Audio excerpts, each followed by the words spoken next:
gusto estar acá. La idea es plantearles algunas cuestiones sobre la cuestión de la innovación educativa y los límites para cambiar la educación. Voy a plantear algunos problemas, voy a usar una nota que salió hoy en La Nación para comentarla y dos videos.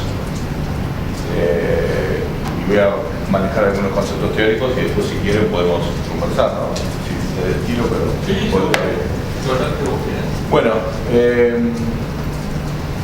poner la nota. Esta es una nota que salió hoy en La Nación. Daniel Córdoba, no sé si lo conocen, o si leyó la nota. Daniel Córdoba es un gran profesor de física de Salta, que se dedica a formar gente desde hace 30 años, y de hecho, extrañamente, el Instituto Balseiro recibe mucho más salteños que de cualquier otra provincia, porque son todos las personas que forma él. Lo que pasa es que lo hace, digamos, de una manera distinta, porque originalmente, cuenta la nota, ¿no? La escuela no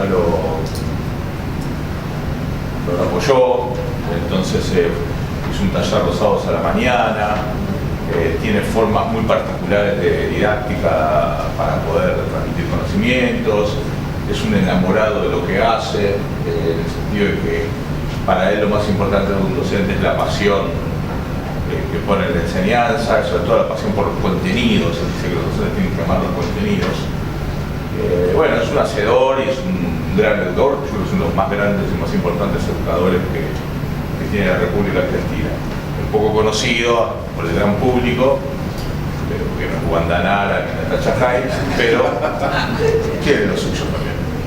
Ahora, lo que me interesaba de esto es el título de la nota y la palabra hackear. Él dice que él hackeó el sistema, que de alguna manera lo engañó, porque pudo bypassear todos los problemas regulatorios que se le imponían y finalmente hacer lo que él quería, para lo cual él dice también tuvo que pasar a la clandestinidad, esa es la palabra que usa él, es decir, tuvo que hacer algo por fuera de los estándares normales, básicamente el tema del plan de estudios, el plantea otras cosas, las didácticas dominantes o de moda, él plantea otras, el tema de si, por ejemplo, lo plantea en la nota, si hay que trabajar con la élite o hay que trabajar con todos bajando el nivel, bueno, un montón de cuestiones muy técnicas que él las resolvió de una manera especial. Por eso él dice, yo hackeé el sistema y después tuve que pasar a la clandestinidad para poder mantener mi proyecto tanto tiempo. Ahora, evidentemente, ya salió a la luz. Mi pregunta es si se puede hackear el sistema educativo. El sistema educativo es hackeable, porque ahí dice, hackeó el sistema educativo. Por ahí, si en vez de, ahora que lo pienso, en vez de decir hackeó con H, sería hackeó con Q, con J y Q, del ajedrez, lo puso un jaque. Tal vez estaría mejor. Pero la pregunta es, ¿se puede hackear el sistema educativo? El tema es el siguiente, ¿qué es hackear? Cuando hay un hacker, básicamente es un sistema informático en donde por medio de una terminal del sistema alguien se mete y de alguna manera lo que hace es cambiar el código para tener acceso a cosas a las que no les está permitido. Y por lo tanto, lo que hace el hacker es tomar el control del sistema, un control que no le correspondería en teoría, tomar el control de todo el sistema o tomar el control de una parte del sistema, un determinado tiempo para robar información o para determinadas actividades. El ejemplo típico del hacker así en gran escala, voy a hacer una cita poco académica, pero ustedes por ahí comprenderán, que es Duro de Matar, creo que 4, en la que Bruce Willis se tiene que asociar con un chico que sabe mucho de computación, porque hay un hacker malvado que hackea toda la red eléctrica de los Estados Unidos y deja sin luz a todos los Estados Unidos. Por medio, se toma el control del sistema y logra, mejor dicho, derriba los códigos y logra tomar control del sistema. La pregunta es, ¿eso se puede hacer en un sistema educativo? La respuesta es no. No se puede hackear el sistema educativo, porque para hackear un sistema, vos necesitas un sistema que funcione en red, en donde haya una terminal, que puede ser cualquier computadora conectada a esa red, y por medio de esa computadora puedas derribar los códigos que no te permiten acceder a otras terminales o a la matriz central y apoderarte del sistema. Es decir, ustedes tienen celulares, yo me meto acá, suponete que yo soy un hacker, sería más lindo y con más dinero, pero ponerle que entro por acá y logro entrar a cada uno de sus celulares, tomar control de los celulares de ustedes, o tomar control del Banco Central y llevar el dólar a 15 mangos, ponerle. Eso es lo que se puede hacer porque esta terminal forma parte, en términos reticulados de red, respecto de todo el sistema. ¿Por qué el sistema educativo no es hackeable? Porque está lleno de seres humanos, entre otras cosas. Bueno, esto también está lleno de seres humanos. En realidad hay un sistema, pero hay personas. No, el problema del sistema educativo es que cada terminal no se corresponde con la terminal de al lado. No es un sistema en red, es un sistema piramidal y jerárquico, es lo contrario de un sistema en red. Entonces, si yo tomo el control de una escuela, como eso soy un hacker, secuestro a la directora y me pongo yo de director y digo, ahora me obedecen a mí, lo que más puedo llegar a hacer es controlar esa escuela hasta que entre la policía a sacarme. Pero eso no hace que yo logre penetrar en las otras escuelas y en todo el sistema educativo. Es más todavía, ni siquiera un ministro de educación puede hackear el sistema, verdaderamente demostrado. Si vos sos ministro de educación, estás al comando de las reglas del sistema educativo, no es tan sencillo, no es que vos cambiás algo acá y bueno, los ministros de educación creen que cambiando una cosa cambian todo, pero de hecho eso no ocurre. ¿Cómo? Creo que usaron la palabra hackeo, que me parece igual que lo que vos decís, que no es adecuada, pero en la clandestinidad el que hackea es anónimo y él estuvo un tiempo en el anonimato hasta que boca en boca también, como desde lo de abajo, empezó a surgir hacia afuera. No, yo me excusa para hablar, yo lo admiro el señor y leo La Nación todos los días, así que no tengo nada en contra, pero es una excusa para hablar, porque el problema es, como vos decís, la clandestinidad es lo contrario del hackeo, es exactamente lo contrario. La clandestinidad no quiere tomar el control del sistema, sino lo que hace es construir un sistema paralelo, construir otro sistema. Justamente es lo contrario del hackeo. El hackeo que quiere controlar un sistema parte del sistema. El que pasa la clandestinidad sabe que se resignó a que el sistema no lo va a poder controlar. O sea, típico de los grupos de izquierda en la Argentina, incluso, que hacían política y pasaban a la clandestinidad. ¿Qué quiere decir? Bueno, yo ya en democracia o con las reglas del juego de la política yo ya no puedo hacer nada, me tengo que ir del sistema y pasar a hacer, no sé, operaciones armadas, lo que sea, ¿no? Es decir, ya pasar a es exactamente eso, es me voy del sistema y armo mi propio sistema particular. Es como yo decir, bueno, como yo no puedo, supongamos, no puedo hackear a otros desde acá, me desconecto y armo un sistema con todas nuestras computadoras. Pero tenemos una isla acá y el resto de la red no se entera. Estamos en la clandestinidad. Él pasa a la clandestinidad y él lo que hace es construir un sistema que es paralelo y que tiene algunos vasos comunicantes que negocia con el sistema general. ¿A qué viene esto? A que de alguna manera las palabras nos están engañando. A veces las palabras nos engañan, no tienen ninguna importancia. En otras palabras, en otros casos como este, las palabras no nos ayudan a pensar. ¿Qué quiere decir esto? La idea de hackeo es la idea de que alguien, incluso individualmente, puede llegar a cambiar el sistema educativo. Mi punto es que el sistema educativo, justamente, entre otras cosas, por ser piramidal y centralizado, con una lógica burocrática, donde las escuelas son terminales burocráticas del gobierno, y eso no solo en la Argentina, eso es en casi todos los sistemas educativos del mundo, entonces no es hackeable. ¿Qué significa que no es hackeable? Significa, y acá empiezo, digamos, con el argumento más fuerte de esta charla, es que las escuelas, los sistemas escolares, son una tecnología en sí misma. No es que llevamos tecnología a la escuela porque usamos el PowerPoint, sino que son una tecnología en sí misma, una tecnología construida en el siglo XVII, sobre todo a partir de la obra de Comenius, de los jesuitas, de Rousseau, etc. La dialéctica magna, que a mí más me gusta, acá había una ex alumna mía que seguramente habrá sufrido. Es una tecnología de saber y poder, pero sobre todo de saber, de construcción de saber, que lo que hace es producir un conjunto de efectos bajo ciertas reglas. Y esas reglas, que están instaladas hace 150, 200 años, no son fáciles de cambiar. Por ejemplo, esto que nosotros estamos haciendo ahora forma parte de esa tecnología. Se llama instrucción simultánea.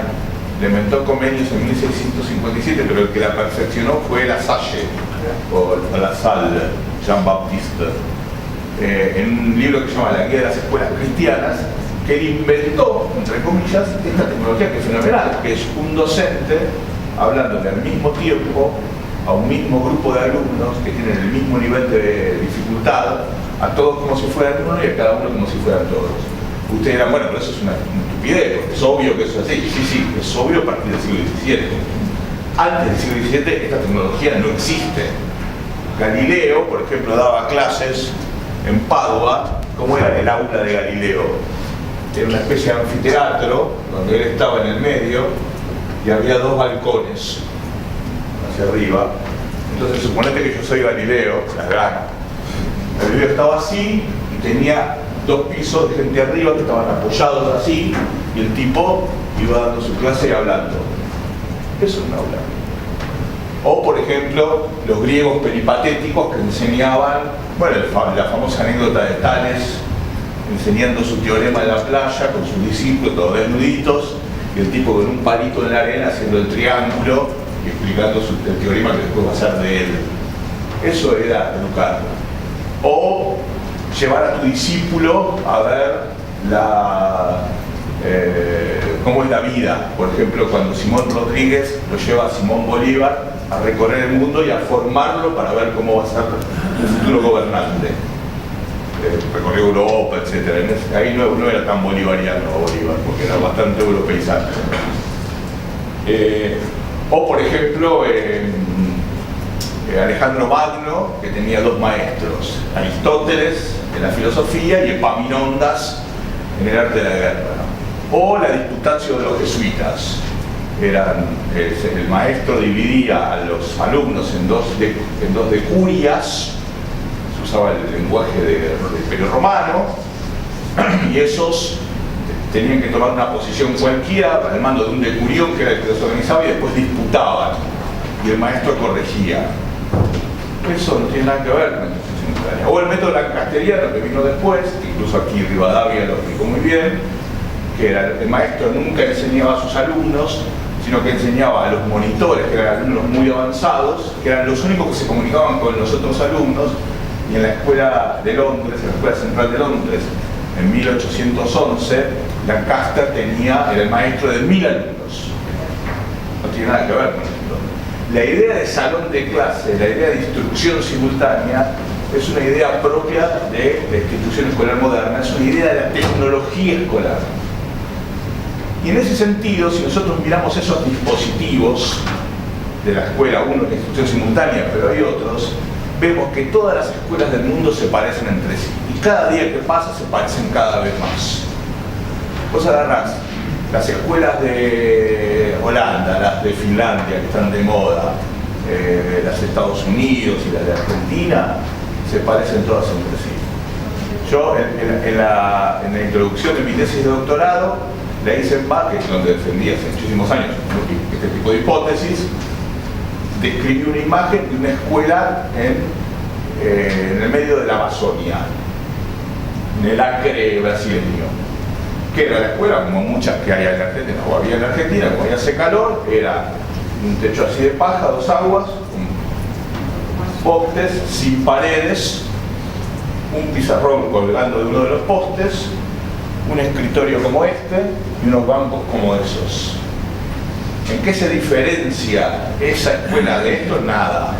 Bueno, esta tiene más tecnología que paredes, tiene más tecnología, seguramente tiene un profesor peor, pero básicamente es la misma tecnología.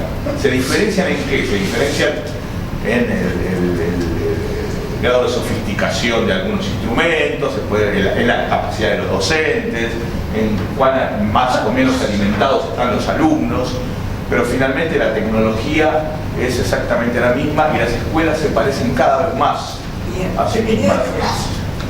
Como vos decís, esta tecnología fue impuesta en la ley 1420, que por algo dice graduada. Bueno, digamos, es al revés.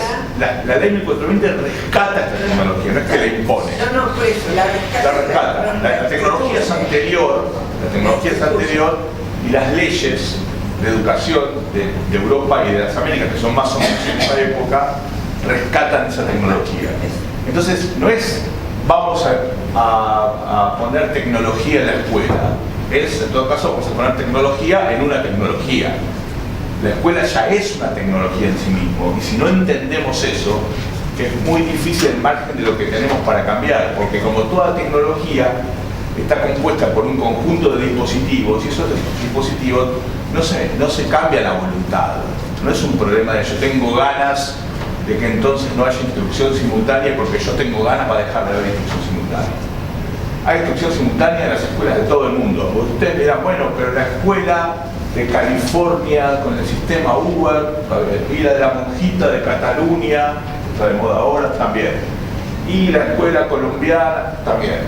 Pero son ejemplos completamente aislados que siempre existieron. El ejemplo clásico de educación alternativa es el de Summerhill. Lo conocen, el de Neil. Es una escuela sin disciplina, donde los alumnos eligen todo, basada en las ideas de Freud y los anarquistas. Es una escuela que se funda en los años 30 del siglo XX, que todavía existe. O sea, ese tipo de experiencias diferentes siempre existieron. Las escuelas libres norteamericanas, la escuela del maestro Iglesias o de las hermanas Cosettini en la Argentina, y siempre hubo alternativas, pero nunca rompieron en gran escala con la instrucción simultánea. ¿Y qué es la gran escala? Es otro de los dispositivos que nosotros construimos desde el punto de vista de la teoría, que es lo que llamamos simultaneidad sistémica. Es decir, que las escuelas nunca están aisladas, siempre forman parte de un sistema de escuelas. Y ese sistema de escuelas no está coordinado por las propias escuelas, no existe, no sé si eso es bueno o malo, pero no existen sistemas educativos de mercado en ningún lugar del mundo. En todo el mundo, todos los sistemas educativos están gobernados por el Estado. Varían qué tipo de gobierno tienen sobre las escuelas. No es lo mismo Chile que Suecia, que Nueva Zelanda, que Finlandia, que Argentina.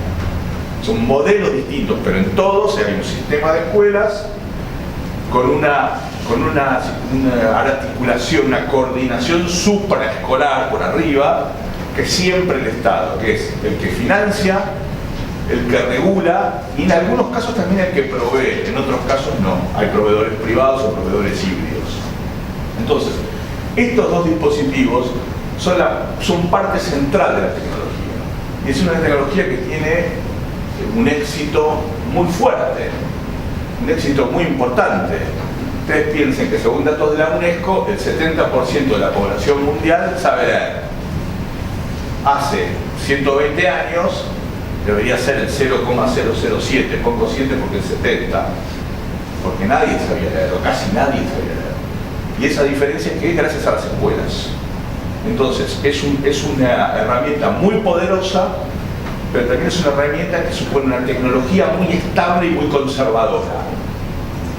Entonces, la idea de cambio en la escuela tiene que tener en cuenta, la idea de cambio tiene que tener en cuenta la lógica de esta tecnología. La escuela no es una plastilina que vos la vas moldeando y haces lo que querés. Los sistemas educativos no están sometidos a la voluntad de la gente. Hay márgenes que sí, pero están delimitados por la tecnología. Como cualquier tecnología, hay cosas que se pueden hacer y cosas que no se pueden hacer. Yo en un auto puedo ir lento, puedo ir rápido, pero no puedo volar. No puedo volar. Puedo ir marcha atrás por ahora. Bueno, va a tener que haber un cambio de tecnología. Si hay un cambio de tecnología, voy a poder volar. Por ejemplo, en un auto puedo ir para atrás por adelante, pero yo tengo que manejar. Ahora va a haber autos autónomos. Ok, pero es otra tecnología. Incluso hay que ver si se va a seguir llamando auto. Tenés que ponerle auto autónomo, porque si no estás auto es volante. Cuando le pones autónomo ya no tiene volante, entonces ya es un auto. La palabra no importa, es cierto, había escuelas en el siglo XII, escuelas de comerciantes, sí, pero tenían el nombre escuela, pero no son las escuelas de ahora. El nombre en este caso es lo que menos importa, importa la lógica de la tecnología que se está aplicando. Perdón. Sí, sí, el 70% según lo lejos sabe leer en medicina, los que terminan la secundaria, hay un montón que aprenden a leer. Entonces, ¿eso saber leer o el sistema está frenando? No. Para cambiar el sistema en Argentina, quizás lo que hace falta es sacar el docente y cambiar. Bueno, está bien, pero no es que no entienden lo que leen. O sea, no es que el 50% de los alumnos no entienden lo que leen, porque si yo le digo a un alumno que interprete qué quiere decir esto,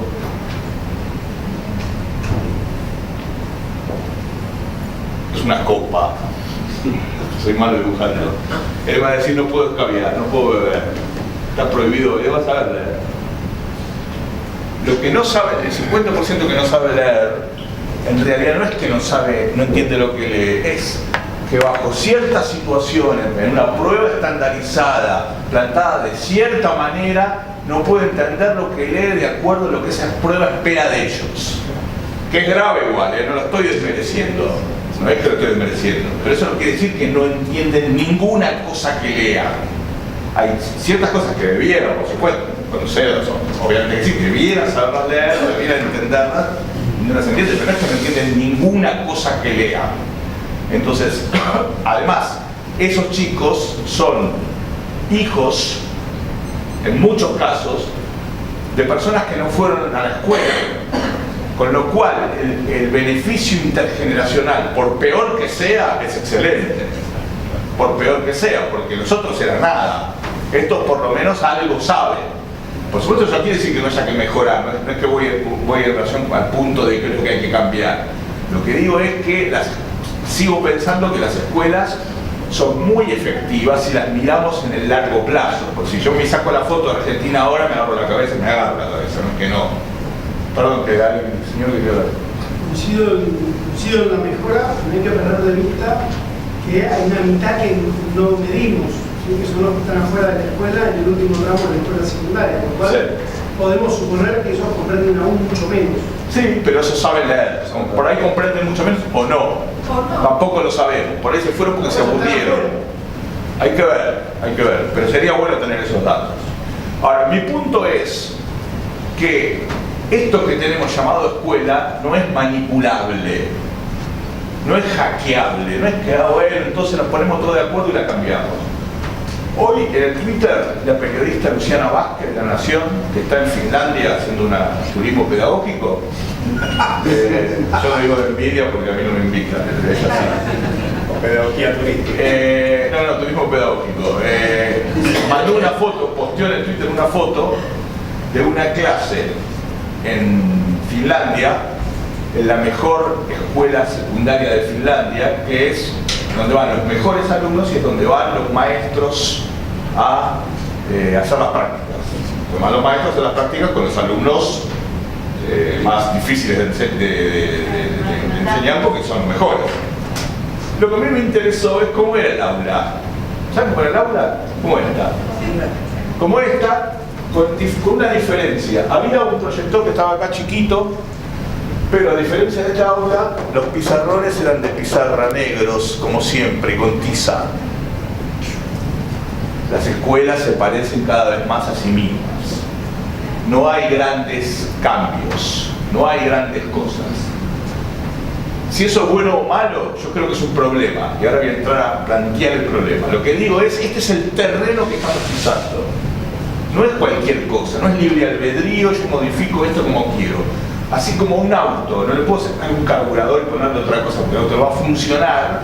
La tecnología de la escuela es esta que tenemos ahí. ¿Cuál es el problema? Que esta tecnología, que es una tecnología del siglo XVII, sigue presente en una sociedad de cambios muy violentos, constantes, brutales, en donde la escuela dejó de ser la tecnología monopólica para aprender algo, antes era el único lugar para aprender algo en la escuela, sobre todo cuando ese algo era legítimo, porque también estaba la iglesia, también estaba el club, también estaba el partido político, también estaba la barra de la esquina, el café, también estaba la tele, pero todo eso no era legítimo. La iglesia no era tanto y lo otro ni hablar. Saber legítimo en la escuela. Hoy todo eso cambió. Vivimos en una sociedad de cambios brutales, en la cual lo nuevo nace viejo, donde todo es rápido y constante, donde las tradiciones se pierden constantemente, donde los adultos perdemos el lugar de sapiencia que antes teníamos. Eso sí, porque es una época realmente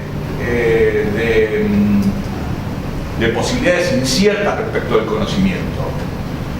Si yo quiero saber algo sobre, no sé, ríos de Europa, yo puedo leer el manual o puedo pedirle a mi maestro que me explique los ríos de Europa. Ahora, si el chico lo busca en internet, él va a creer, como muchos de nosotros, como todos nosotros creemos, que lo que encontramos en internet lo encontramos nosotros mismos. Es el fetichismo del internet. Entonces es como si el conocimiento que nosotros encontramos en internet estuviera en estado puro y nosotros lo encontramos. Fíjense que cuál es el concepto que se usa en análisis de sistema: minería de datos. Forma parte de ese fetichismo, esa imagen, la idea de que los que buscan datos en internet son mineros que van encontrando datos. Eso se da en una escala mucho más sofisticada. En la escala de la vida cotidiana es la idea de conocimiento puro, mientras que en la escuela siempre hay conocimiento mediado. Vivimos en una sociedad de realización inmediata, donde las cosas tienen que suceder ya. Como decía el tema de Sumo de Luca Prodan, no sé qué es lo que quiero, pero lo quiero ya. Entonces, mientras que la escuela es una tecnología de la espera. En la escuela hay que esperar que sucedan cosas. Hay que esperar el día, hay que esperar la semana, hay que esperar los meses, los años y los años y los años. Un pibe de cuarto grado ya sabe el programa en agosto y tiene que esperar a pasar de grado al año siguiente. No es tan sencillo, no es un problema de conocer o no conocer, hay que esperar. A mí me gusta matemática, bueno, no creo, pero ponerle que me guste matemática, está en la última hora, me tengo que comer todas las horas que estaban antes para después ir a la clase de matemática. Y eso se diferencia enormemente con lo que pasa afuera. Vivimos en un mundo on demand. Ya ni siquiera el zapping. Antes era el zapping, que me permitía cambiar de canal. Si ustedes ahora estuvieran aburridos de mí, tendrían un control remoto en la mano, entonces para ponerlo al doctor Zablowski diciendo cosas más interesantes, por ejemplo. Pero en la escuela no se puede hacer eso. O por ejemplo, en una estructura on demand, por ejemplo lo que se hace con Netflix o con esas plataformas, vos empezás a ver el curso de Narodowski, la charla de Narodowski, y no te gustó y cambiás a otra charla. O decís la veo más tarde. O esta parte es aburrida, la paso. Fast forward, la paso. Ah, esto me gustó, vuelvo atrás. Eso, que es totalmente digital, en la escuela no se puede hacer. La escuela no es on demand. En el mundo digital, en el capitalismo que estamos viviendo, el principal criterio de calidad es la satisfacción del cliente. O sea, es un mundo cada vez más a la carta. Yo voy a un bar y ¿qué querés comer? Y en general se trata de estructurar los modos de consumo en base a las preferencias del cliente. En la escuela nadie llega a clase y dice ni al final ni en ningún lado. Le pregunta a los chicos, che, ¿qué quieren aprender? Más todavía, la escuela es obligatoria. En una sociedad de la post-obligación, en donde ya nadie quiere obligarlos a nada y todo lo que tenemos que hacer lo tenemos tú propio, nosotros le preguntamos a los chicos si quieren ir a la escuela. Después se la intentamos hacer más interesante, más entusiasmante, más motivarse, todo es un segundo mejor. No le preguntamos a ellos si quieren estar. Entonces la obligación escolar también es contracultural en la escuela respecto de cómo se desarrolla la cultura digital. Hay una diferencia antes con el tema del cliente. El cliente sabe lo que quiere. Cuando estamos hablando de un estudiante, cuando estamos hablando de un alumno, no es solo lo que quiere, sino también lo que necesita. Bueno, porque porque la escuela decidió que los niños y los adolescentes son heterónomos. Nosotros hemos decidido eso, y que por lo tanto nosotros los tenemos que cuidar y proteger. Y en ese cuidado, porque heterónomos quiere decir que la ley de un chico es la ley de otro, no la ley de ellos. Es la ley del adulto que lo va guiando. Cuanto más grande, menos heterónomo, más autónomo, hasta que llega un momento que se emancipa y se convierte en adulto. Entonces la escuela va brindando ese acompañamiento y no le pregunta al chico, justamente porque está para protegerlo, sobre todo para protegerlo de sí mismo. Nosotros creemos que los chicos, si no tienen, los adolescentes, si no tienen la ayuda, el acompañamiento de un adulto, van a autoperjudicarse. ¿Se entiende? Ahora eso es nuevo en la historia de la humanidad. Eso tiene 300 años. Los 200.000 años anteriores del Homo sapiens sapiens en adelante, los chicos se acompañaban trabajaban. Todos trabajaban.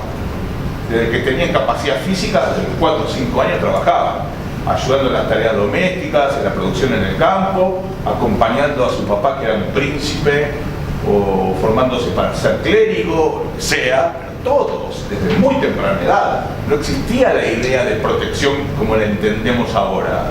Era completamente, eso es una disposición nuestra, muy de Occidente, que es la prohibición del trabajo infantil. Nosotros decidimos, digo, los seres humanos, decidimos desde mediados del siglo XIX que los niños no deben trabajar, lo cual no tiene nada que ver con el resto de la historia de la humanidad. No es que lo estoy criticando, todo lo contrario, me parece muy bien. Esto empezó primero por el reclamo de los sindicatos europeos de mediados del siglo XIX.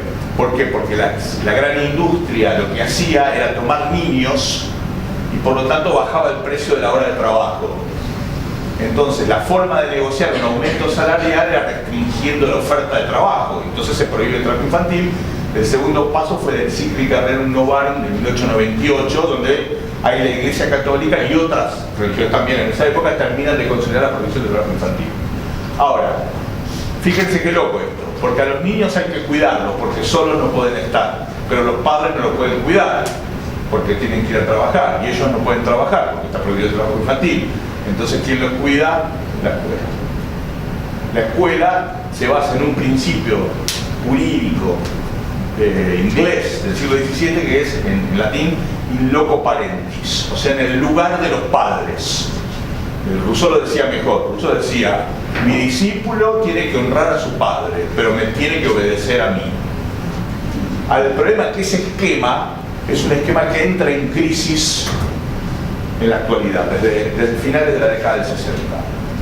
¿Por qué? Porque las escuelas suponían monopolio del conocimiento, saber legítimo de los adultos, respeto por la tradición, pedagogía de la espera, tiempos y espacios muy acotados, una lógica de la autoridad muy vertical que hoy también se está horizontalizando, es decir, una cantidad de cuestiones que hoy se van perdiendo. Entonces, ¿qué es lo que ocurre? Se produce un desacople entre la institución escolar y el mundo que la rodea. Es decir, tenemos una tecnología del siglo XVII, ponerle una carreta del siglo XVII tirada a caballos en una autopista, en la autopista de Buenos Aires de La Plata, en una autopista del siglo XXI. Es decir, llegás a La Plata, no es que no llegás, pero hay otras tecnologías que pasan por el costado que ponen en cuestión lo que vos estás haciendo. ¿Sí? Sí, volviendo al tema de la obligatoriedad. La obligatoriedad está en la letra de la ley, pero no hay ningún padre que gana y 50% de los chicos que dejan el colegio y no hay nadie. O sea, no tiene una penalización, con lo cual no es efectiva y cierta. Bueno, en la ley 1420 sí tenía penalización porque se podía recurrir al uso de la fuerza pública, y durante todo el siglo XIX, yo para el caso de Buenos Aires lo estudié bastante, hay muchísimos documentos, sobre todo edictos de policía, a partir de 1830, con disposiciones hacia los padres y hacia los alumnos que no iban a la escuela. pasa es que a partir de la Declaración Universal de los Derechos del Niño, en 1948, la obligatoriedad dejó de ser de las familias y pasó a ser del Estado. O sea, el Estado está obligado a brindar educación a esas personas, suponiendo que esas personas siguen su mejor opción, que es educarse.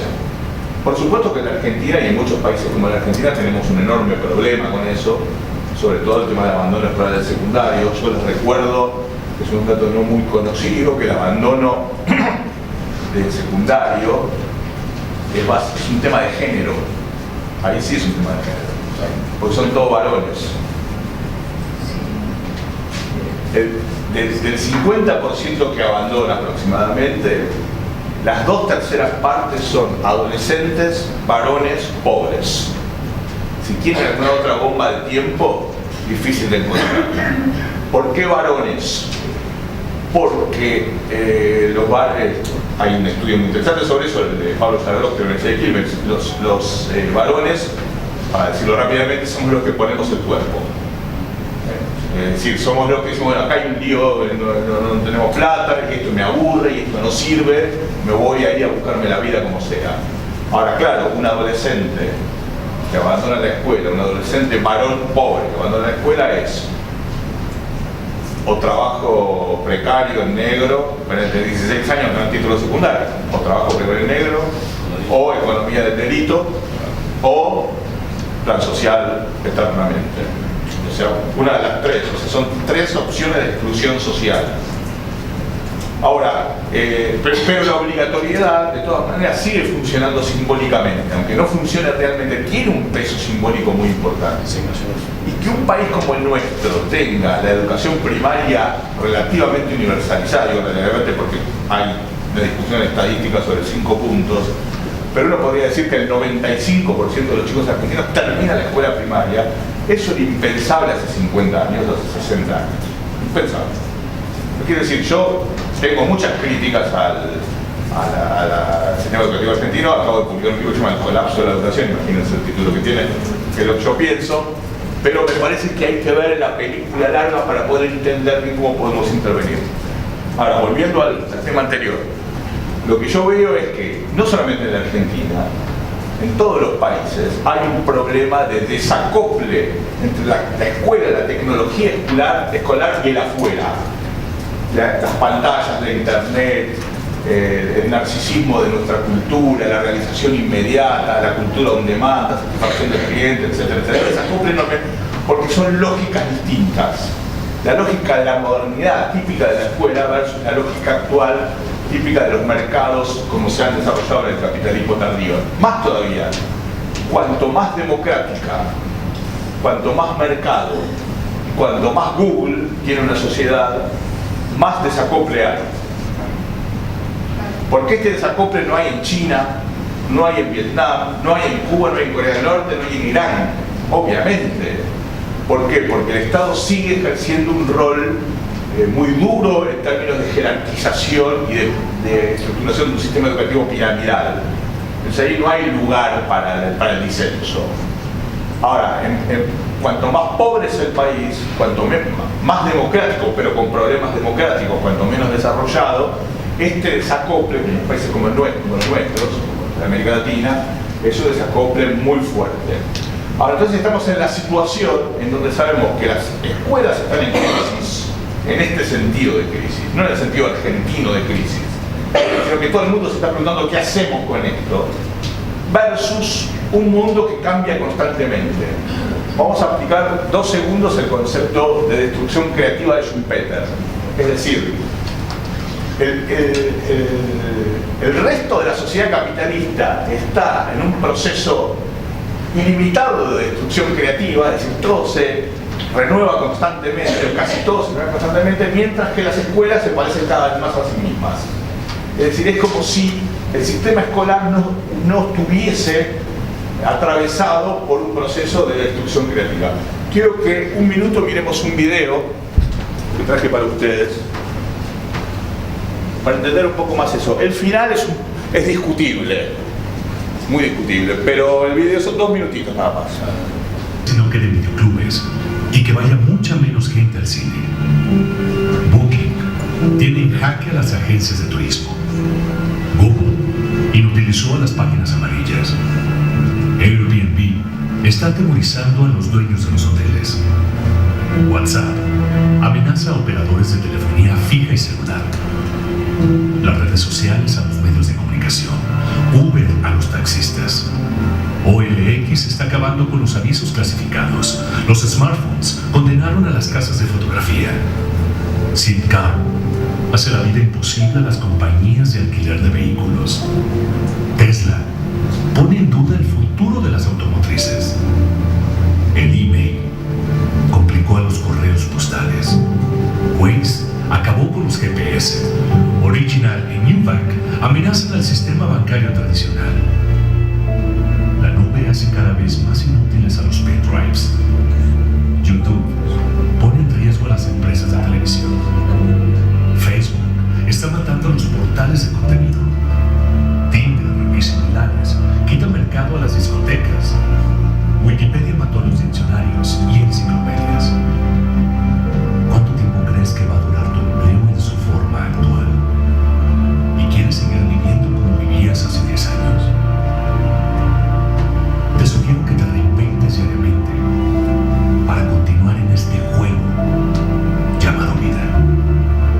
Siempre yendo para adelante. No porque detrás venga gente, sino porque ya hay mucha gente delante de nosotros que nos lleva ventaja. ¿Qué opinan, amigos?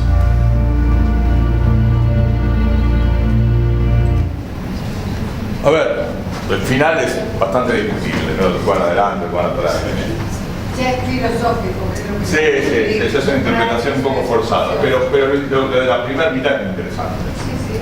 Ahora, cuando vos ves todo eso que es cierto, y muchas otras cosas más que aparecen que no son conocidas por el gran público, los cambios en los modos de producción, en las técnicas de producción, en las fábricas, o sea, cómo produce este chip ahora en relación a cómo producía hace 10 años, no tienen absolutamente nada que ver. Es decir, lo que nosotros vemos es más este tipo de cosas porque son del consumo en los celulares. Pero esto se extiende a todo, absolutamente a todas las formas de construcción. Por ejemplo, en mi universidad, la Universidad de Itela, está construyendo un edificio de 4 pisos, no sé cuántos miles de metros cuadrados en un año.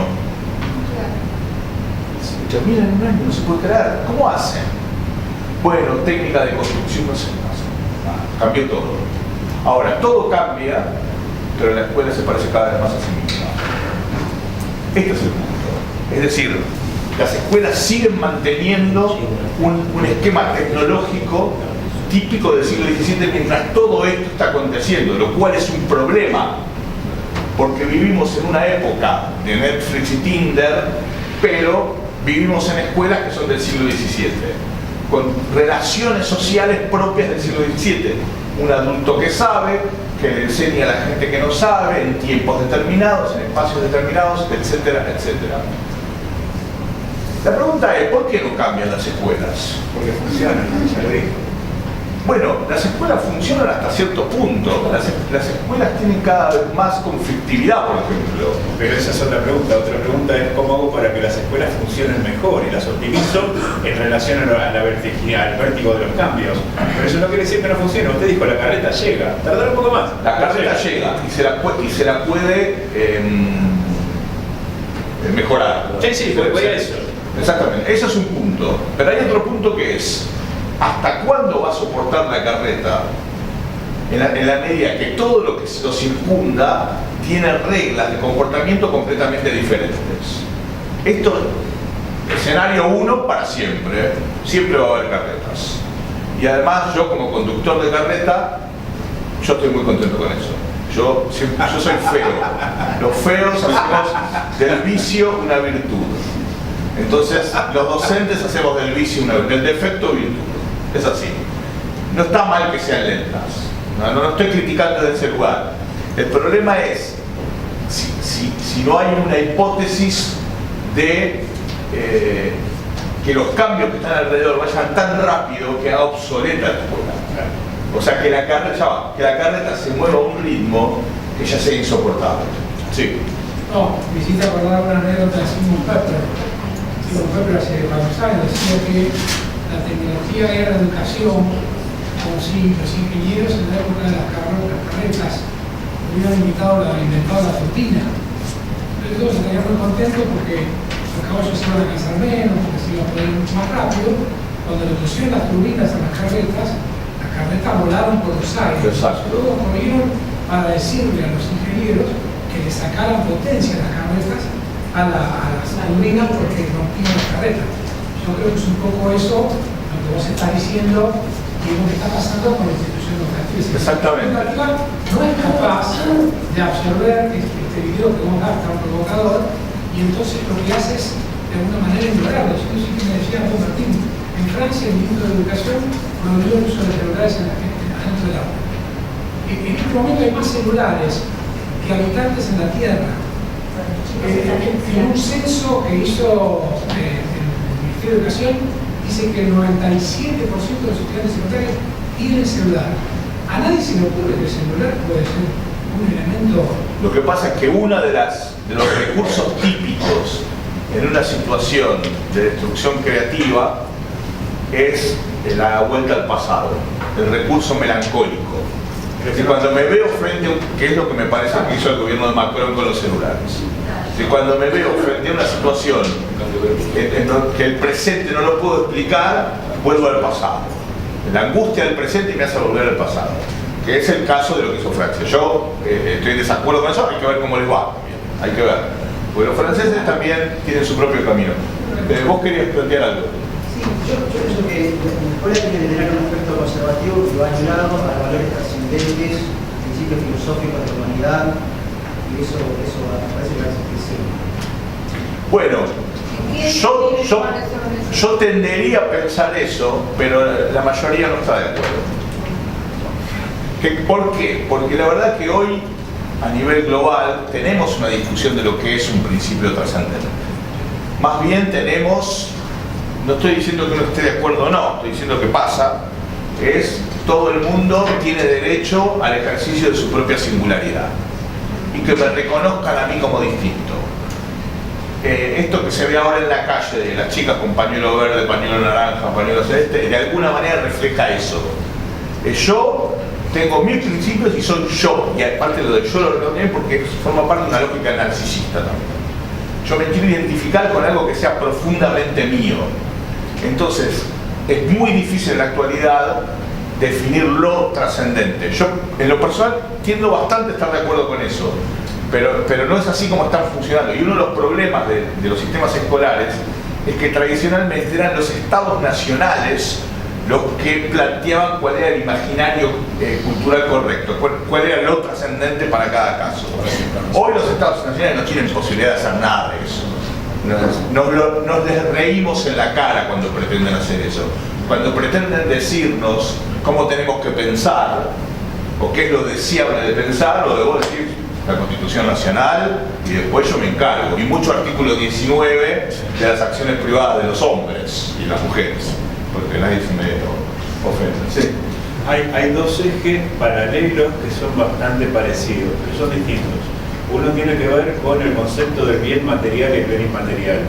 El bien material, cuando usted me da un celular, cuando usted me da esa PC, se consume y usted dejó de tenerla. Cuando usted comparte un bien inmaterial, como es la educación, ¿sí?, el bien inmaterial se multiplica.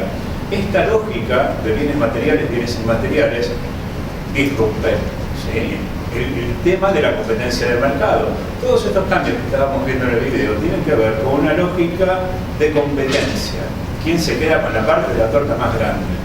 Mientras que el concepto de la escuela, con los valores y lo que se estuvo diciendo recién, está basado en un concepto de universalismo.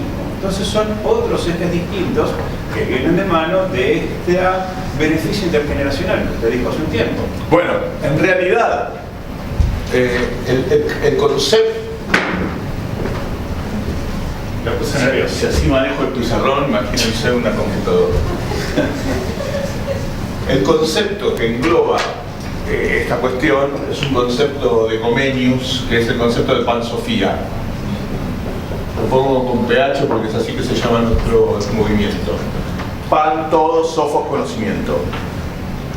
todo el saber humano para todos los seres humanos. Ese fue el ideario de la modernidad y el que hizo que se cree la escuela pública.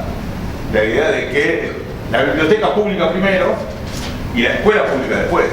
La idea de que el conocimiento no debe, que tiene propiedad privada, porque las ideas tienen copyright, pero eso no quiere decir que no esté disponible para todos. Que el que lo inventó pueda sacar una utilidad, pero eso no quiere decir que los demás no lo sepan. Es un hilo muy finito que fue definido en el siglo XVII. Después, eso es lo único que es trascendente y en lo cual todos vamos a coincidir. Hay otras definiciones, bueno, no todos, pero la mayoría. Hay otras definiciones de lo trascendente que no vamos a coincidir, que tienen que ver con posturas religiosas, con posturas dogmáticas, con posturas ideológicas, etcétera, etcétera. Pero sí con la idea pansofiana de que todo el saber humano es para todos los seres humanos. Y la escuela era el vehículo para que eso suceda. Además, el problema, que la escuela no lo logró. Avanzó muchísimo, pero hasta ahora no lo logró. A punto tal no lo logró que, por ejemplo, hay países que todavía no tienen sistema educativo. O sea, Kenia tiene sistema educativo hace 8 años. Sudán del Sur no tiene sistema educativo. Hay varios países del África subsahariana que tienen sistema educativo hace 10, 12 años, 15 años. Bueno, el sistema educativo ecuatoriano, el sistema educativo boliviano en gran escala, hace 50 años. El sistema educativo brasileño es de 1930. Nosotros estamos acostumbrados porque nosotros fuimos pioneros. Pero este ideal avanzó muchísimo, pero no se concretó. Y es muy difícil. Y el tema, ¿por qué no se concretó? Por el PAN. Porque esto es todos.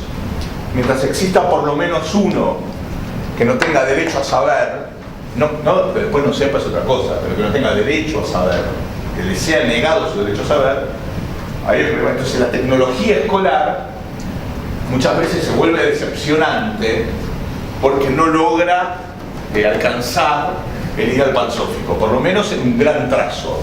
Por supuesto que hay algunos países que sí, pero de vuelta, es para la humanidad. No es para Finlandia, es para todos los seres humanos. ¿Sí? El conocimiento es tan amplio hoy día que la escuela tiene que cambiar, generar en los chicos el pensamiento crítico en el primario y el pensamiento complejo, como dice Carolina, en el secundario, hacerles pensar y hacerles entender las cosas y cómo encontrarlas en todo caso, pero no se les puede enseñar todo porque es imposible.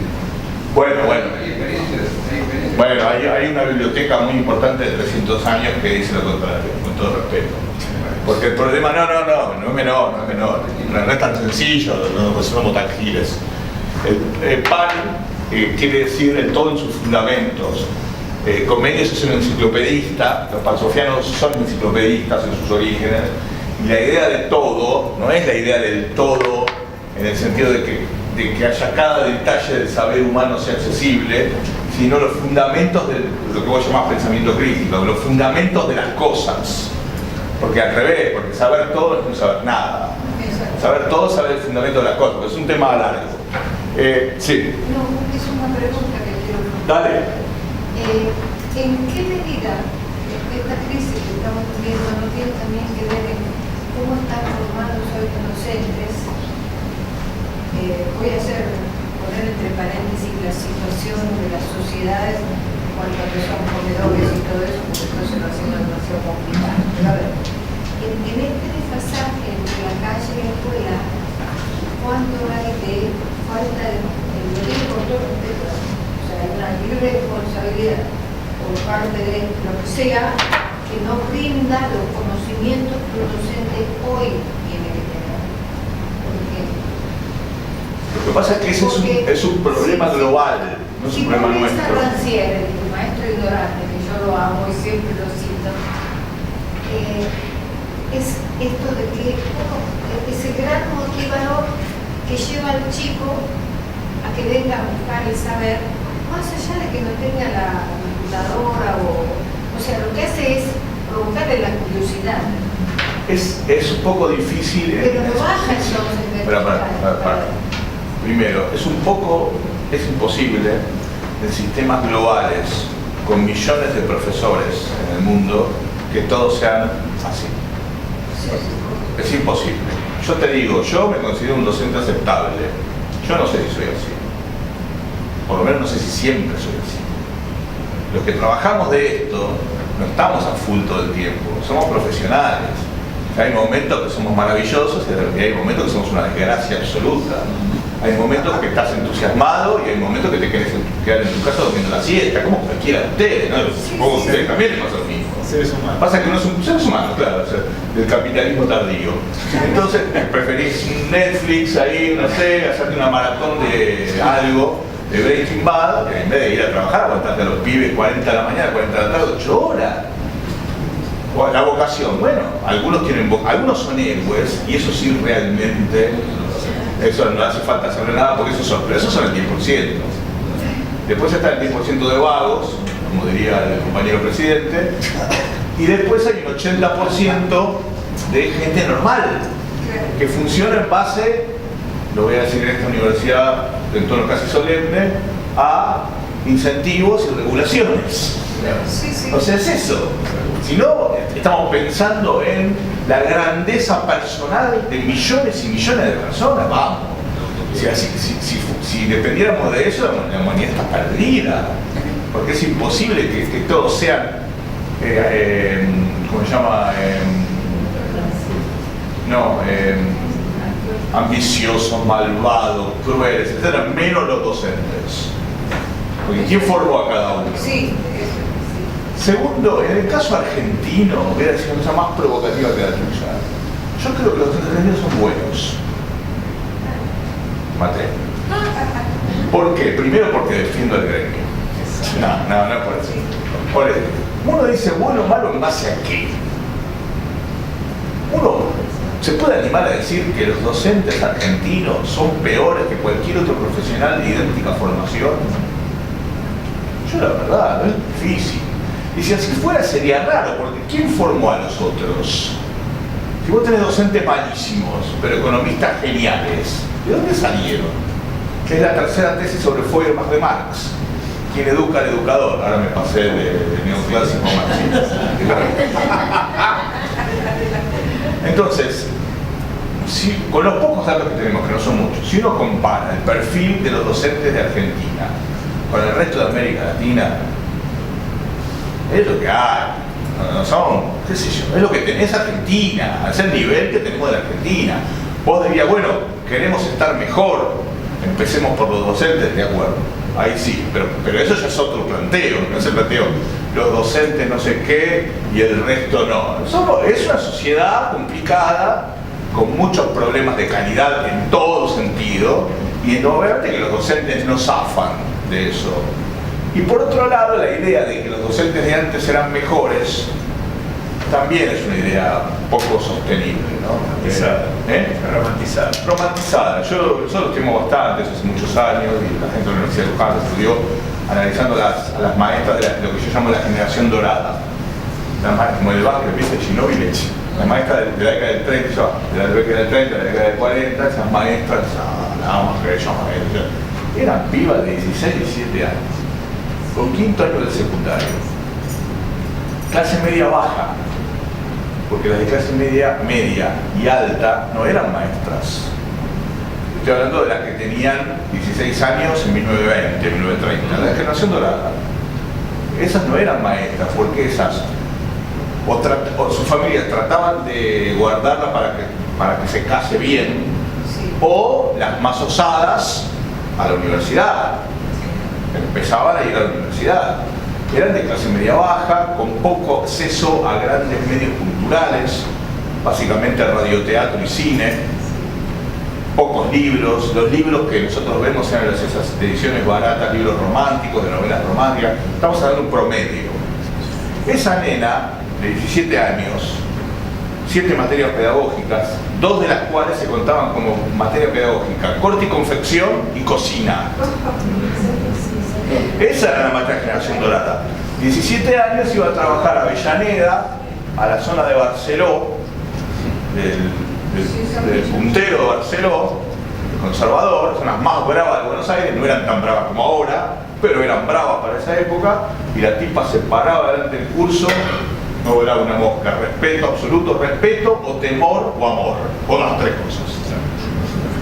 Hoy esa piba de 17 años la pones en la misma escuela de Avellaneda y dura por reloj 12 minutos. Y se va. Dice, señores, silencio 3 veces y se va. Se va. Los maestros de ahora, en términos comparativos, están mucho más formados, con más años, más tiempo, más acceso a bienes culturales. ¿Qué es lo que cambió? A ver, es difícil porque es la comparación Messi-Maradona, ¿no? Es distinto el fútbol, es distinta la escuela. Lo que cambió en realidad es la sociedad. La otra era una sociedad jerárquica en donde los libros de lectura traían los servidores públicos y había que respetar al bombero, al cartero, al policía, al médico, a la maestra, etcétera, etcétera. A lo que voy es, estos son los cambios de los que yo te hablaba.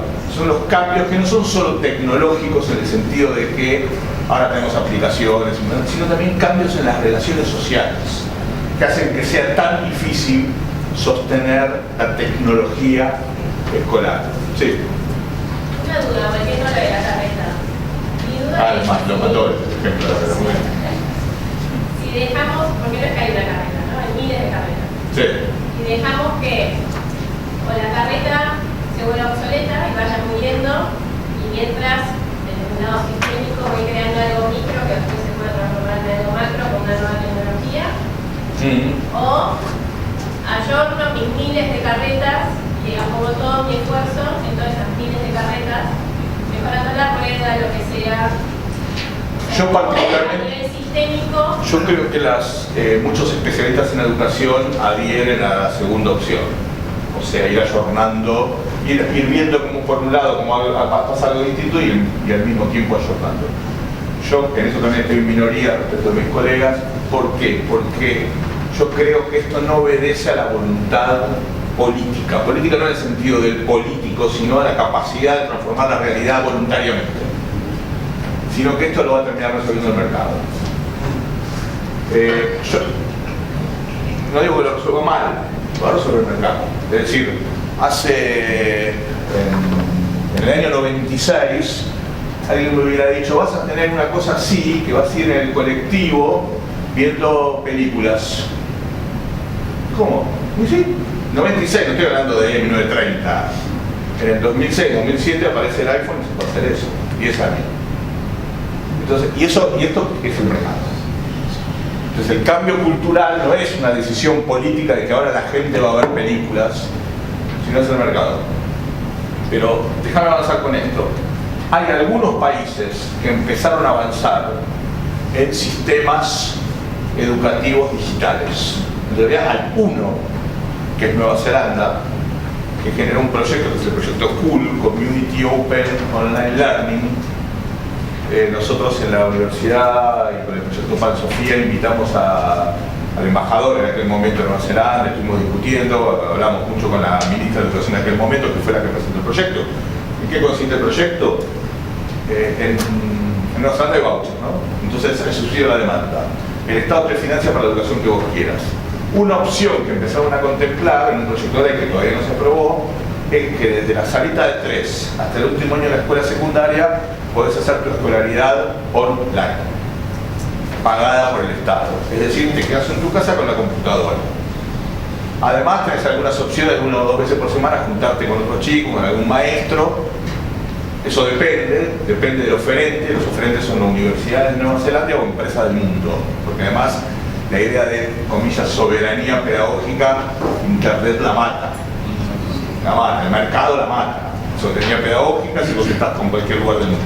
Entonces, ellos hicieron eso, todavía no se aprobó el proyecto, pero por temas más políticos, no por una cuestión técnica, temas más políticos que tienen que ver con el sindicato, el partido docente, el partido verde, pero bueno, nada, es un par de años, no es que si no se aprueba este año, se aprueba el que viene, y eso sí es un cambio fundamental. Ahora, ¿cuál es el problema de eso? ¿Quién puede, ¿cómo se llama?, hacer eso con sus hijos? El asalariado clásico no puede, porque los tiene que dejar en algún lado. Entonces es un asalariado de lo que se llama ahora el mundo postlaboral, o un asalariado o un no asalariado del mundo que se trabaja en su casa, o prácticamente nadie más. lo cual además va a generar una nueva economía del tiempo libre. Se va a ver oferentes de gente que saque a los chicos a la plaza, que los lleve al museo, que los lleve al cine, que va a haber, eso es otra realidad. Esto es ahora. Esto es ahora. ¿Por qué no se hace? ¿Por qué no se expande en el mundo? Hay algunas charter schools en Estados Unidos que son online, pero no es un sistema. Lo más parecido a eso está acá nomás, es un sistema que está proponiendo Temer, que es un sistema de Temer, por el cual los chicos de secundario de sectores sociales muy vulnerables, en vez de ir a la escuela, van a la escuela 2 veces por semana para evitar los costos de transporte y van a hacer 3 veces por semana por internet. Eso es lo más parecido, pero yo creo que la escuela o sin escuela. El problema es que una de las funciones de la escuela, una función muy importante, pero que los educadores no queremos reconocer, es que las escuelas están para contener a los chicos. Nosotros no la reconocemos porque estamos para grandes cosas. No somos guardería, a ver. Pero es una función muy importante. Lo vemos cuando hay un paradocente, cuando hay vacaciones. Hay un problema ahora en Moreno, que el otro día estaba hablando con Sanchezini, que el problema de Moreno no solamente que las escuelas están cerradas, sino que además nadie sabe qué hacer con los pibes. Nadie sabe qué hacer.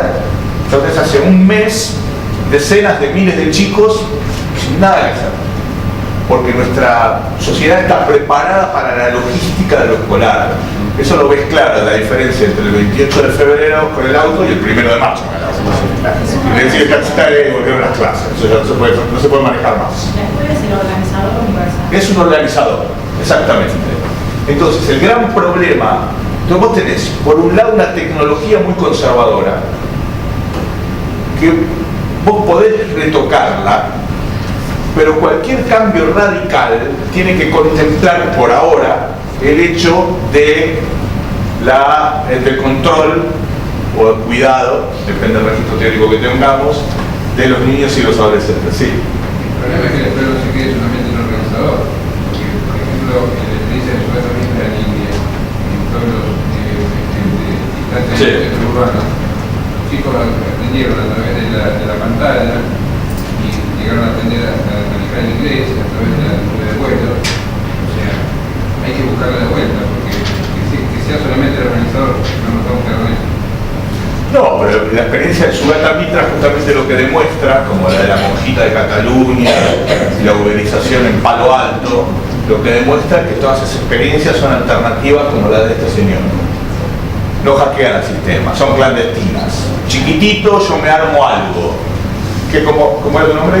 Ariela. No, Inés, lo que decía Inés antes, eso después puede escalar. Bueno, esa es una pretensión que a mí no me cierra mucho, porque hasta ahora nunca he escalado nada, absolutamente nada, en estos términos. Hubo reformas que se introdujeron que sí fueron adoptándose mundialmente. La más importante probablemente sea, permiso, la veo por acá, a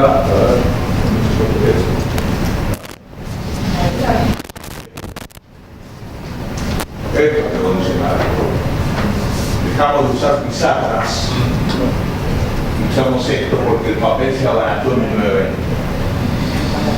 Igual se seguía usando tinta con pluma, después pluma fuente, después pluma cartucho, hasta que apareció la Verónica de Néstor, biome y cuaderno, es terrible. Esto es revolucionario, ¿por qué se enseñaba de memoria? ¿Usted cree que se enseñaba de memoria porque los maestros eran tontos, que no sabían que la memoria era una porquería? Se enseñaba de memoria porque querías en pizarra, después eso se borraba. Entonces, ¿cuándo aparecen los métodos menos memorísticos? Cuando aparece el cuaderno del señor, exactamente. Esos sí cambios sí fueron radicales, pero da la sensación de que llegamos a un techo de ese tipo de cambios. Como decía Daniel Bell, que lo nuevo nace viejo. O sea, tenemos por ejemplo los PowerPoint famosos. Yo no uso PowerPoint, yo proyecto cosas pero no uso PowerPoint porque motivos de militares. Y ¿cómo se llama? Ahora el uso de este PowerPoint no reemplaza al pizarrón, lo sustituye. No es que hay un cambio radical con eso. No es que cambió, incluso en las formas de procesamiento de la información va a ser para peor en términos de pensamiento crítico. Bueno, mi punto es entonces que estamos entre una disyuntiva en donde es probable que un escenario posible sea que siga habiendo escuelas para aquellos que haya que controlar, y los que no sean, los que no tengan que ser controlados, los sectores medios y altos de las sociedades como las nuestras, empiezan a tener experiencias desescolarizadas como el proyecto CUP. Sí. Hay un tema con la introducción de nuevas tecnologías a todo lo que estemos aplicando el concepto de tecnología, que es, primero tiene que tener una cuestión sustitutiva, ¿sí? Sí. Después tiene que tener una cuestión de aumentación, tiene que tener un valor agregado, sí. Una ventaja por sobre. Tienen que introducir modificaciones, no solo por el hecho de ser distintas, sino que el tipo de hierro, modificaciones en currículum, carga horaria, tiene que venir asociada a otras modificaciones más sistémicas. Y después hay un proceso más de repensamiento, digamos como de feedback, como de ahora que ya está todo esto, miremos para atrás y calculemos, ¿no? Porque la otra cuestión también de la mano de la pansofía viene por la parte residual del sistema. ¿Sí? Si 10% son el la creme de la creme, 80% son los que más o menos pasan, el problema es 10% que quedan afuera. Y en el tema de educar mejor y de optimizar la carreta, no quiere decir que el 10% sepa más o que el 80% no más rápido, sino que vayamos por el 100% y vayamos por todo. Eso por un lado, y también quiere decir que la escuela, la carreta, asuma la posibilidad de su sobrevivencia, que no implosione. Eso también quiere decir, porque el problema es, cuando yo digo que lo va a solucionar el mercado, es que nosotros no usamos más celulares de tapita que antes el StarTAC, lo más cool, lo más cheto era el celular de tapita, no porque el gobierno nos dijo que no usemos más. No lo usamos más porque es inútil para nuestra época, excepto los narcos que usan descartables. Me dijeron. ¿Se entiende? Ahora, para ir cerrando, y les agradezco mucho las intervenciones que fueron muy interesantes y provocadoras, para ir cerrando les voy a poner un video que dura 4 minutos, un poquito más largo. Yo pertenezco a Pansofía Project, que es un grupo de educadores y no educadores que estamos analizando futuros posibles para la educación. Creamos un Instituto para el Futuro de la Educación que está en San José 1777 y hacemos investigación, difusión y formación en estos temas de punta. A ver, nosotros decimos, hay gente que ya está dedicándose a mejorar la carrera. Nuestros respetos. Nosotros queremos ser lo que estemos pensando cuando ya la carreta sea minoritaria, cuando ya no haya carretas. Pensar eso. Eso significa pensar muy disruptivamente. Nosotros les pasamos un video que es muy disruptivo. Lo comentamos 2 minutos y después tratamos.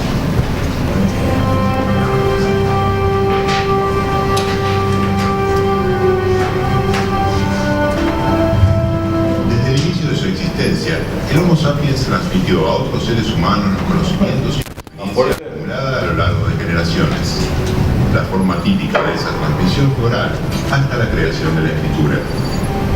Hace solo 7.000 años, los humanos dejamos registros escritos del conocimiento.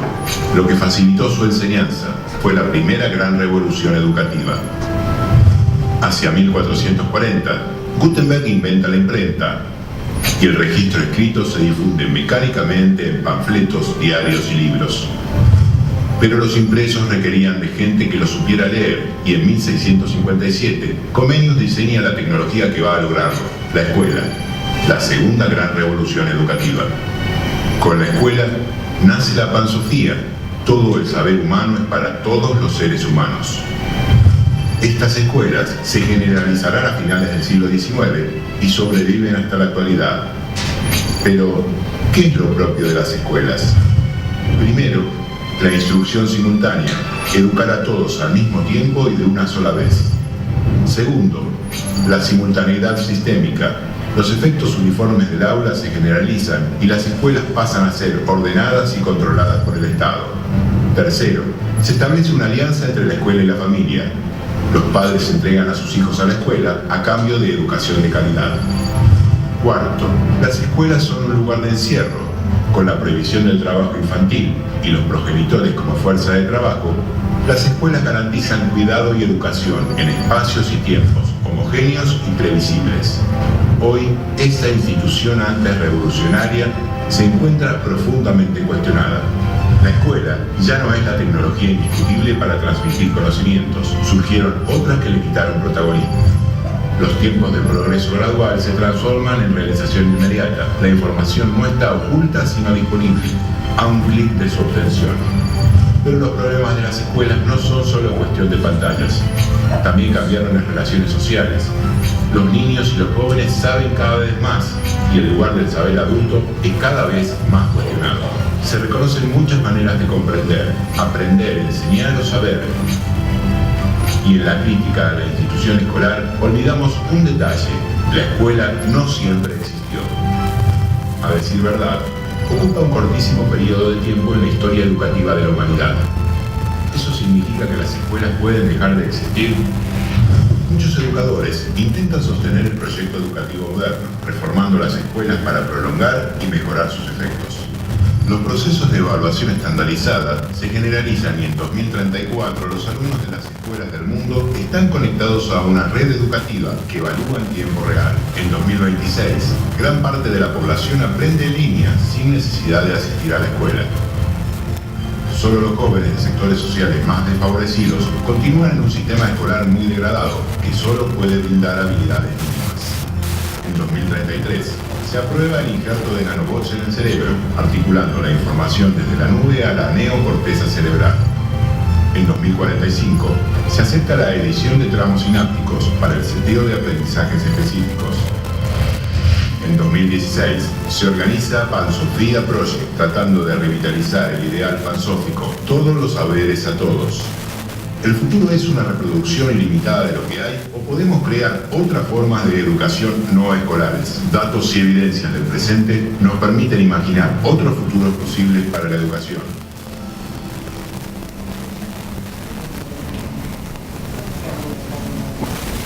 Lo de los nanobots. Bueno, los de los nanobots, hay un señor que dice que en el 2026,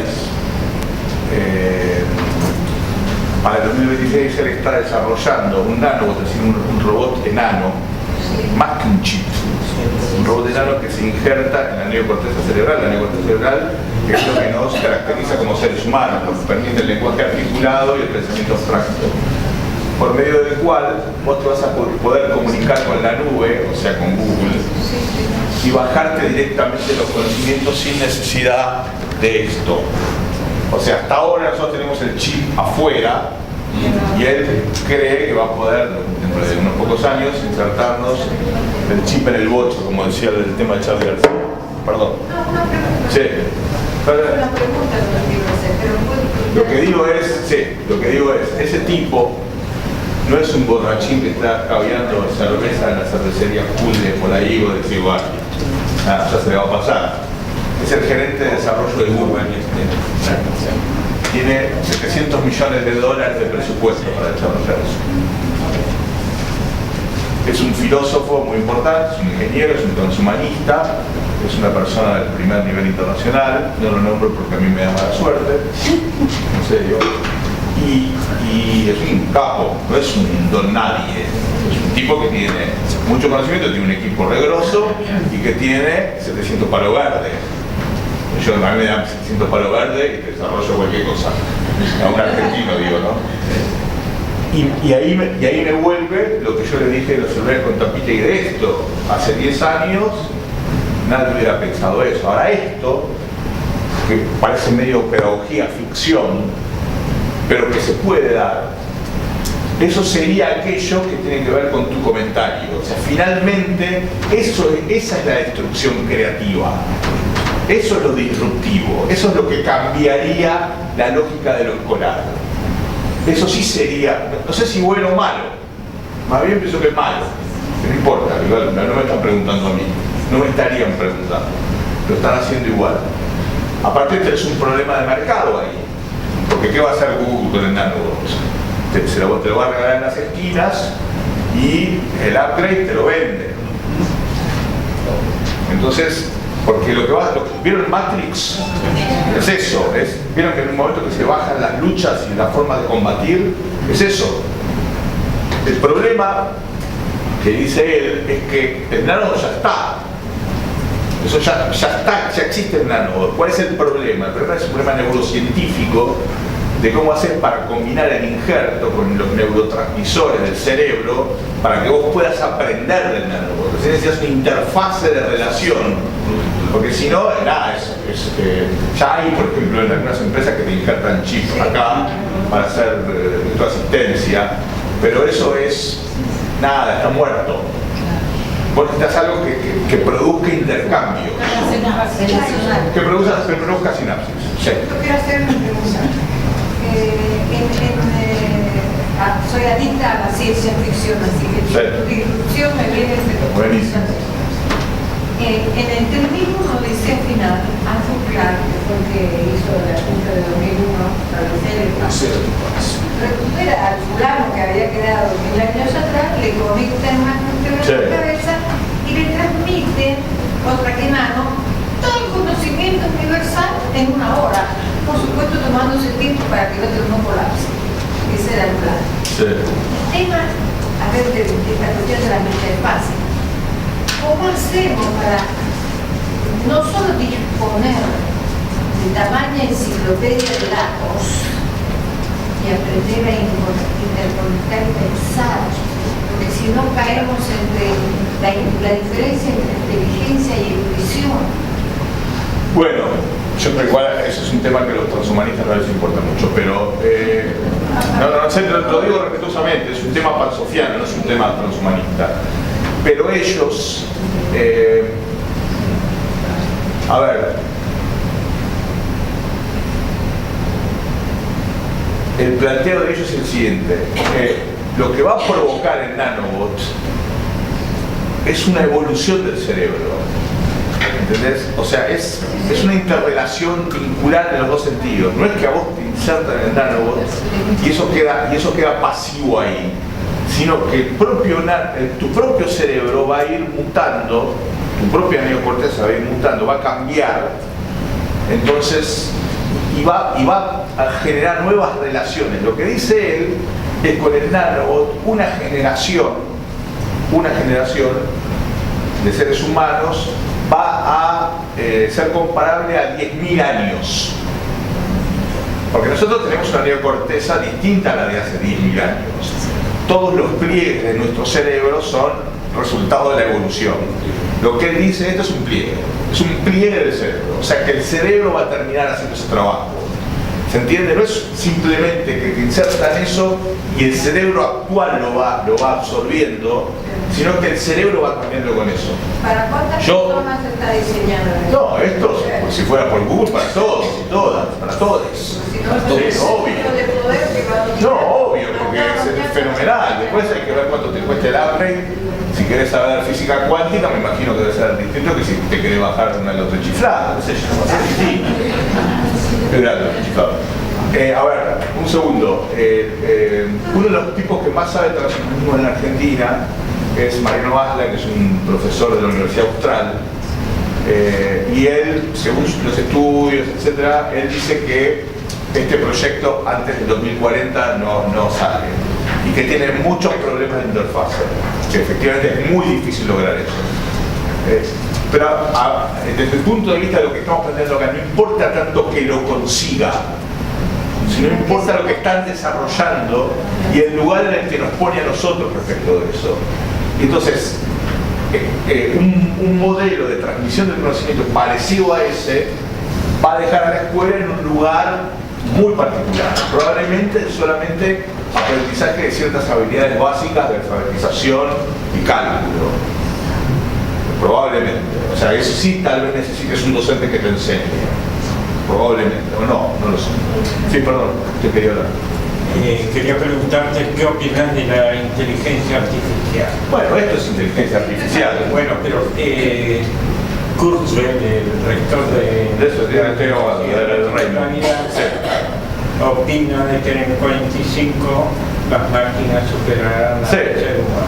Bueno, hoy hay modelos de inteligencia artificial aplicados a la educación escolar que están en una etapa, yo diría, funcionando un 20-25%, que son las plataformas interactivas, sobre todo para la enseñanza de la matemática.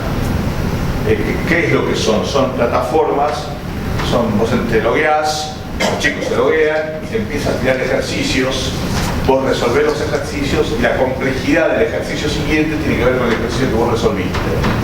Muy parecido a la idea de la máquina de enseñar de Skinner 1925, pero no con los mecanismos del pobre Skinner, pero eso ya existe y ya funciona, y ahí tiene un problema que en Pansofía estamos investigando con financiamiento de una empresa de española, Smarttic, que es una empresa de plataforma interactiva, que es el concepto de huella cognitiva.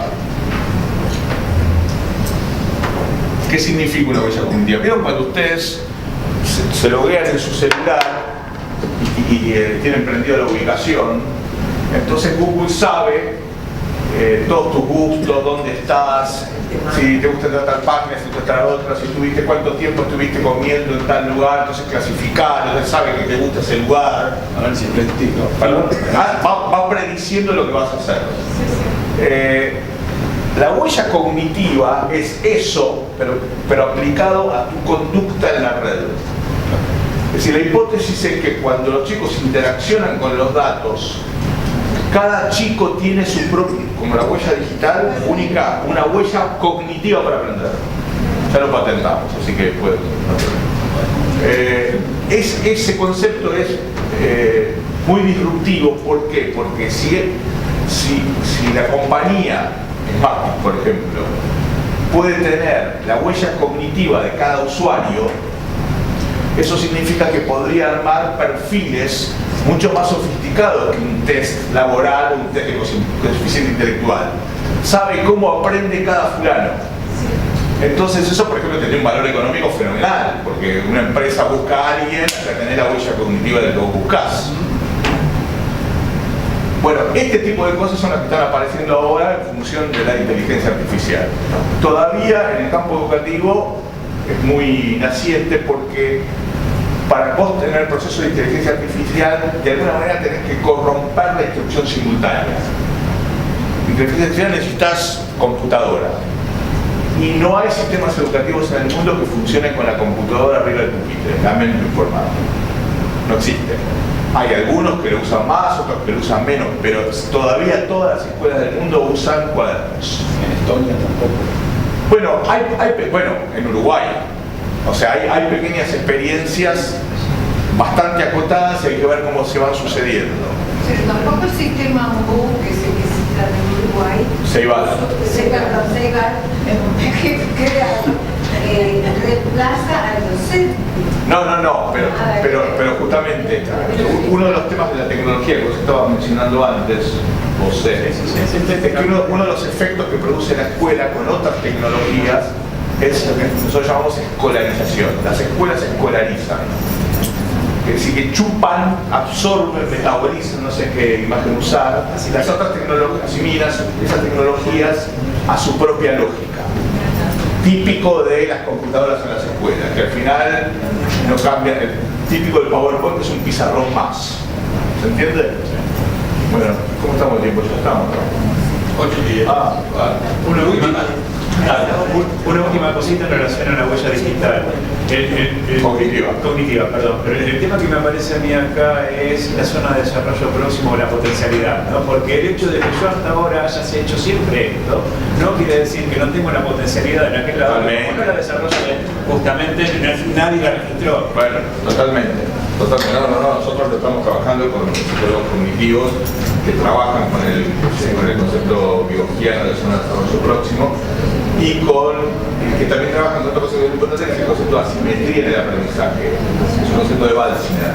La idea de que vos, para aprender, necesitas siempre un otro que te enseñe algo, que sea una máquina.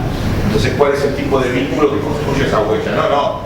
Esto es un desarrollo de 5 años mínimo, si sale. Lo que tenemos es una cantidad enorme de datos que dio la compañía y un minero de datos de la universidad que es el que hace la excavación para ver qué quiere decir todo esto. Sí, dale, la última. Vamos a agregar un par de datos que a mí me han impresionado mucho, ¿no?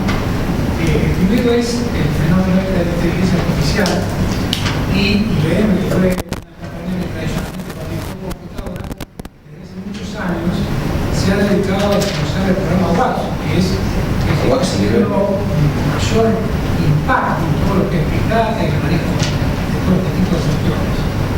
Hasta hace un año que hace una alianza estratégica con una empresa que se llama NVIDIA, y produce una computadora que empezó a funcionar hace escasamente un par de semanas, un mes. Es una computadora que procesa 204 trillones de instrucciones por segundo. 204 trillones es 200 más 24 ceros en un segundo. Si uno quisiera comparar, supongamos que toda la humanidad se pone a hacer operaciones en un segundo con nuestra computadora, tardaría 365 días en hacer lo que la computadora hace en un segundo.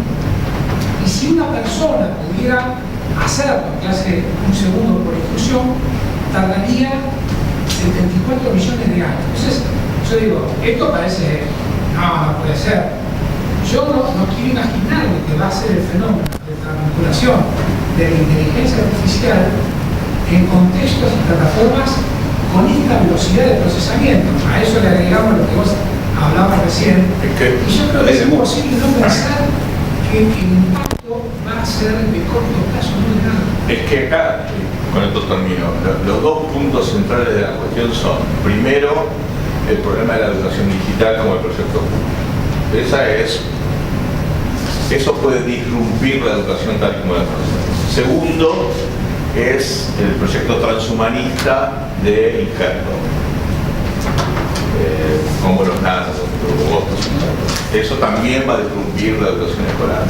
Esos son hasta ahora los dos modelos que tenemos identificados. Eso no quiere decir que la escuela desaparezca. Probablemente siga en un proyecto terminal para ciertos sectores sociales que todavía necesitan control social férreo. Bueno, muchas gracias.